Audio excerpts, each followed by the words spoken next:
Certainly, you're free from school. The school year is over. You're done with this school year. That brings a certain level of freedom. But then you still have the expectations of what's coming next. There's always something next. There's always something to look forward to. There's always something to get ready for. There's always something to be anxious about. There's always the next thing that I need to attain. And it's just this interesting thing. And I would just invite you to pay attention to your hearts in these coming days, in this transition. Because, what Coach Day describes is a pattern that continues in our lives forever, and it isn't meant to be depressing. It's not about that. But there is a realization that not one of these things that we seek to attain in our lives, starting with, let's just say it starts with 8th grade graduation, none of these things is really meant to give us that ultimate satisfaction anyway. And the disappointment you experience at it not bringing you some grand level of happiness is ultimately this call deep from within your heart that it's all about something more.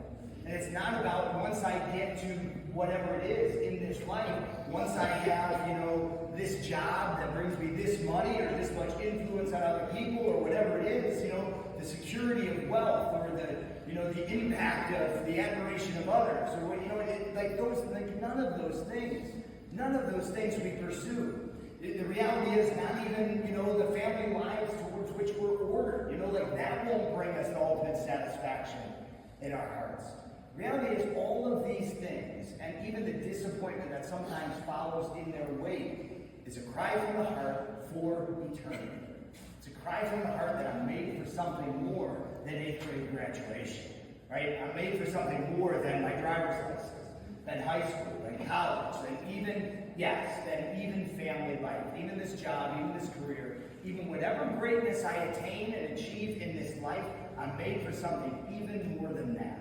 And all of these stepping stones on the way, in a sense, are a way to it, but without the surrender of our lives to God Himself, without the surrender of our hearts to the Spirit of God, we'll be left in that same cycle of what's the next thing? This wasn't enough, what's the next thing, right? This is a beautiful achievement. You're graduating from 8th grade. It's a beautiful achievement. And there's so much to be proud of. There really is. We are proud of you. Your parents are proud of you. Your teachers, your fellow students, they're so proud of you. It's a beautiful moment. But without the Spirit of God coursing through your heart and your veins, it's meaningless. Without God's love in your heart, accompanying you on to the next thing, it's meaningless. So tomorrow morning, you'll wake up in your bed and you'll say, all right, I'm done with grade school. Woo-hoo. It will mean nothing without God's love in your heart. Pay attention to your heart. There will be some excitement. There will be some disappointment.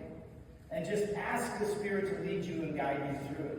Yes, to drive you on to the next thing, but to understand how He's walking through you, with you, through these experiences, not just to get to the next thing. Not because the next thing will make you ultimately happy because the last one didn't, I gotta find something more. But ultimately because you are made for so much more than any one of these individual experiences. That the ultimate graduation for us comes when we are united with God forever in heaven. And that's really the only thing that will ultimately matter. All of these things driving towards it, but that's the only thing that will matter. So I pray that the Spirit may be coursing through your heart and your veins during these days, and you might know the nearness of God, and you might know the support and pride of our community in you. Now, looking back, but also going forward. But truly, I pray that you might lay down your hearts before the Lord and know His accompaniment in these days ahead and throughout the course of your lives until you one day are united with Him forever. The joy and ultimate satisfaction